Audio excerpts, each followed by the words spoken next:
No Jornal Brasil Atual, nós temos o prazer de voltar a conversar com David Bacelar, que é coordenador-geral da Federação Única dos Petroleiros, a FUP. Olá, David, muito bom dia, bem-vindo na primeira vez no ano de 2023 aqui ao Jornal Brasil Atual. Tudo bem contigo?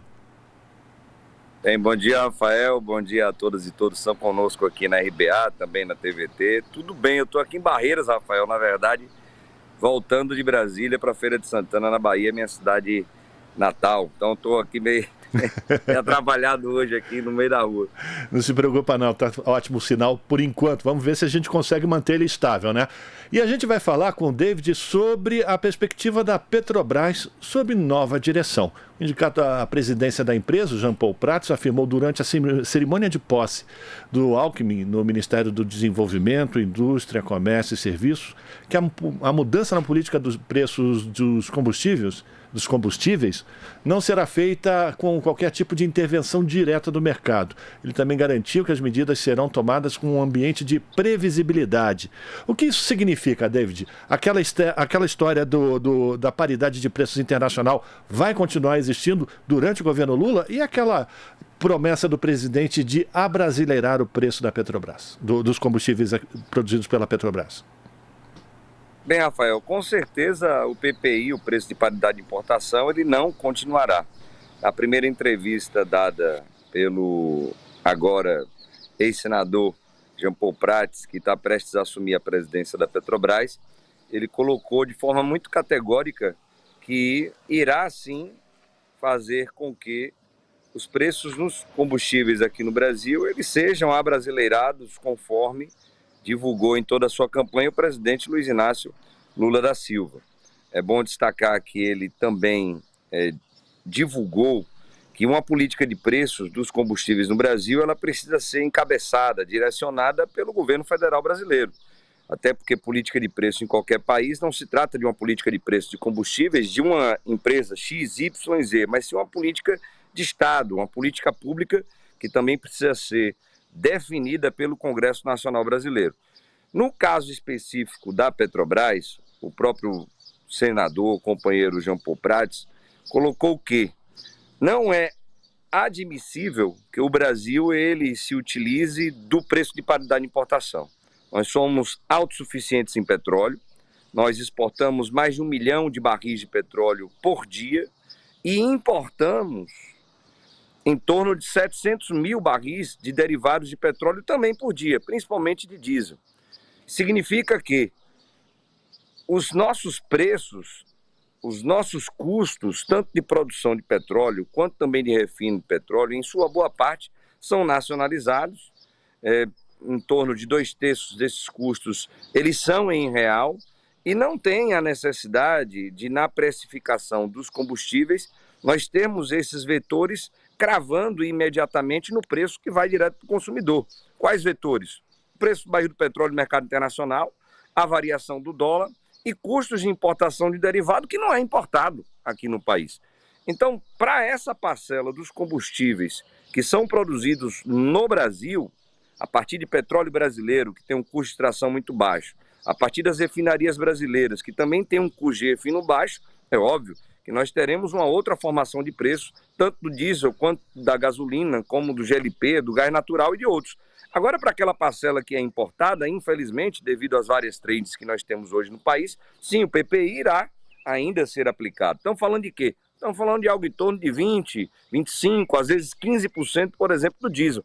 Então, sim, o PPI, preço de paridade de importação, do jeito que está, ele não continua, com certeza absoluta. Teremos uma alteração, mas essa alteração, por exemplo, na Petrobras, infelizmente, Rafael, só poderá ser feita lá a partir do mês de fevereiro, quando nós teremos uma Assembleia Geral Extraordinária para eleger um novo Conselho de Administração da Petrobras, que a União, nesse caso representada pelo presidente Lula, irá indicar os seus membros e mudaremos por tabela toda a diretoria da Petrobras e as gerências executivas dessa grande empresa brasileira. Pois é, David, e inclusive o Jean Paul Prats precisa da aprovação, né, da comissão da Petrobras, do comitê de pessoas, né? O relatório deve ser encaminhado para o conselho, para aí sim o nome dele ser oficializado como presidente da empresa, né? Exatamente. O ex-presidente, né? Infelizmente, ex-presidente que saiu, o Jair Messias Bolsonaro, ele fez um decreto lá em abril de 2022, em que ele regulamentou aquela lei das estatais, que mandava criar uma série de comitês estatutários para várias empresas estatais e públicas brasileiras, dentre elas a Petrobras, e criou um comitê, por exemplo, de pessoas e o comitê de elegibilidade, comitês esses que avaliam os administradores. Qual é o problema aqui, Rafael? O problema é que esse decreto do presidente ele foi mais restritivo do que a lei. A lei estabelece que os administradores, quem são essas pessoas? Membros do Conselho de Administração, membros do Conselho Fiscal, precisam ser avaliados por esses comitês estatutários. Não os diretores, não os gerentes executivos, como hoje estão sendo.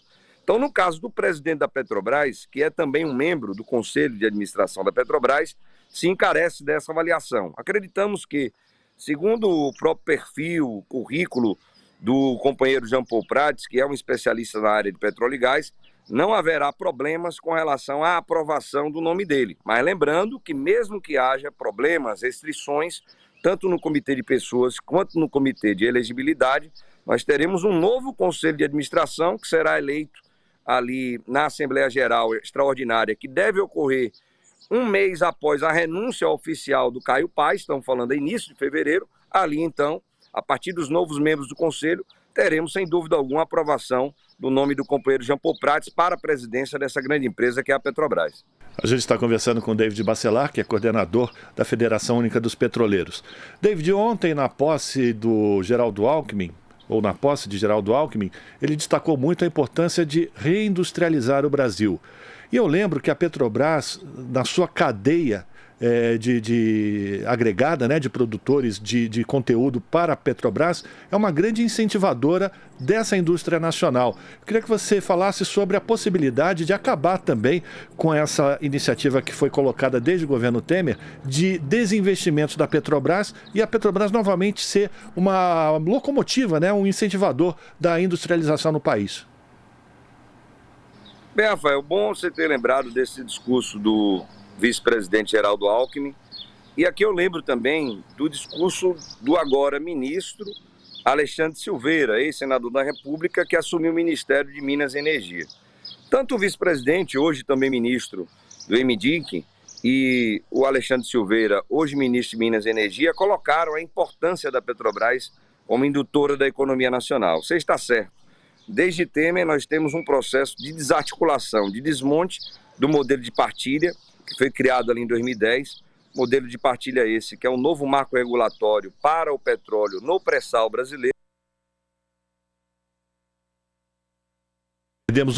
Estamos... Importante para voltamos. Nós termos a produção e a exploração do petróleo no pré-sal brasileiro. Qual esse tripé? Nós tínhamos a operação única, exclusiva da Petrobras no pré-sal brasileiro, nós tínhamos o conteúdo mínimo local ou nacional e tínhamos o Fundo Social Soberano. Todos esses pilares centrais do modelo de partilha foram destruídos, desde o governo Temer e também no governo Bolsonaro. Então, sem dúvida alguma, isso está no programa de governo do presidente Lula, isso foi divulgado em toda a campanha do presidente Lula. Nós teremos uma Petrobras que ajudará, sim, na indução da economia nacional, bem como na indução da engenharia e da indústria nacional. Então, todo e qualquer processo de reindustrialização no país, Rafael, perpassa por uma Petrobras forte, seja através, por exemplo, da força do seu gás natural sendo distribuído e comercializado aqui no país, porque a indústria química ela necessita de gás natural. Conversamos recentemente com o presidente da ABIQUIM, Associação Brasileira das Indústrias Químicas do Brasil, o companheiro André, e ele colocou perfeitamente da necessidade da Petrobras, por exemplo, terminar a Rota 3, que traz gás natural do pré-sal para o Rio de Janeiro, onde a indústria química poderá se usufruir desse gás natural a um preço justo, não a preço de paridade de importação. E também temos a ciência de que o governo Lula irá fazer com que, por exemplo, Rafael, sondas, navios, plataformas, em sua plenitude, não venham ser construídas fora do Brasil, na China, Japão, Singapura, não. Nós temos uma indústria naval sólida, nós temos estaleiros instalados do norte ao sul do país, nós temos trabalhadores e trabalhadoras capacitados, capacitadas, já treinados, com experiência, para estarem produzindo esses grandes ativos aqui no Brasil e também exportando, quem sabe, daqui a 5, 10 anos para outros países. Então, sem pestanejar, nós dizemos aqui que, assim como foi dito na campanha, assim como foi dito pelo vice-presidente Geraldo Alckmin, ministro do MDIC, e também o Alexandre Silveira, ministro de Minas e Energia, a Petrobras voltará a ser essa grande indutora da economia nacional para que tenhamos um desenvolvimento regional em todo o nosso país e, por tabela, um desenvolvimento social que atinja aí a nossa população.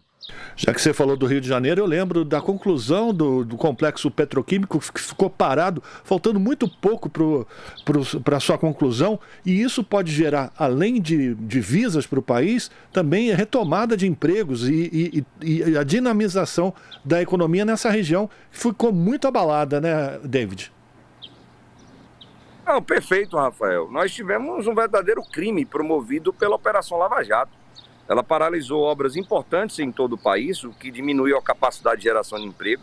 Ela destruiu literalmente grandes empresas brasileiras, e aqui citando duas baianas, onde estou agora, por sinal, na Bahia, Barreiras, Odebrecht, OAS, outras empresas como a Camargo Correia, Gustavo Gutierrez, Queiroz Galvão e várias empresas que foram destruídas. Em outros países, casos de corrupção, como os que aqui houveram, de formação de cartel de empresa de engenharia, não tratam as empresas dessa forma. Aqui citamos a Alstom, citamos a Siemens, a Total, a Shell, a ExxonMobil. Nenhuma dessas empresas foram destruídas. Seus executivos eles foram investigados, eles foram processados, foram demitidos e foram punidos, estão presos. E as empresas continuam gerando empregos. Então aqui no Brasil, infelizmente, foi diferente. Destruíram as empresas para atingir também uma crise, ou melhor, formar uma crise econômica aqui no país. Mas temos certeza absoluta que o segundo trem da refinaria Abreu e Lima em Recife, ou melhor, lá em Pojuca, em Pernambuco, ele será concluído. Uma obra com mais de 80% de avanço que foi paralisada pela Lava Jato, ela vai voltar a acontecer. Então teremos empregos sendo gerados ali em Pernambuco. O complexo petroquímico do Rio de Janeiro, não talvez na sua totalidade, mas boa parte daquilo que foi projetado, ele também será concluído.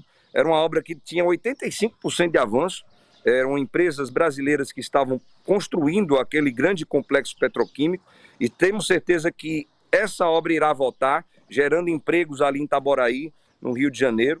Também temos a fábrica de fertilizantes do Mato Grosso do Sul, citada, ou melhor, localizada ali em Três Lagoas, onde, por sinal, a ministra Simone Tebet foi prefeita e é dessa cidade. Obra também com avanço de mais de 80% da maior fábrica de fertilizantes nitrogenados do país, será conclusa, gerando empregos também ali no Mato Grosso do Sul, e outras das mais de 14 mil obras que estão paradas aqui no Brasil, nós temos certeza de que serão retomadas. Dentre elas, várias obras que são dessa grande empresa que é a Petrobras, que vai ajudar sim na geração de emprego. Bom lembrar, Rafael, que a Lava Jato ela é responsável por 4.400.000 postos de trabalho destruídos aqui no Brasil por conta dessas empresas que foram quebradas devido às ações da Lava Jato. Desses, milhões de empregos serão gerados, como você bem falou, por essa imensa cadeia produtiva que a Petrobras tem dentro do setor de petróleo e gás aqui no país. A gente está conversando com o David Bacelar, a gente vai encerrar a entrevista porque o nosso tempo está esgotado, David, mas você voltando da posse do presidente Lula em Brasília, foi bonita a festa, opa? Você está com ânimo renovado, pronto para 2023 com muita luta, muita garra? Rafael, sem dúvida alguma, eu tenho falado que esse já foi o primeiro grande ato popular gigantesco, na verdade, no primeiro dia do mandato do presidente Luiz Inácio Lula da Silva.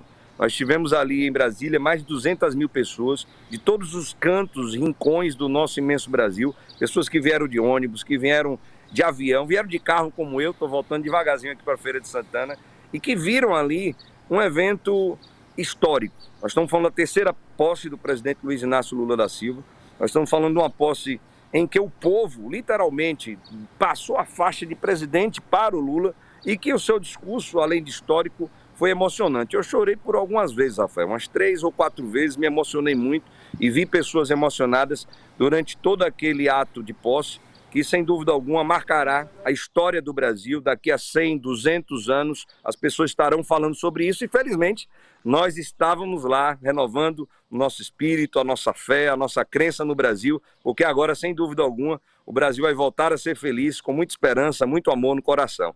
Aproveitar aqui, Rafael, para agradecer pela oportunidade, desejar um bom final de semana a todos e todos. A RBA tem sido uma parceira muito forte da FUP, a TVT também, e acreditamos que esses espaços aqui serão ainda mais importantes no governo popular democrático, que já sinalizou que vai democratizar a mídia no nosso país. Forte abraço, Rafael, um forte abraço a todos e todas. Forte abraço. Conversamos com David Bacelar, coordenador-geral da Federação Única dos Petroleiros, aqui no Jornal Brasil Atual. Estamos apresentando Jornal Brasil Atual. As notícias que os outros não dão.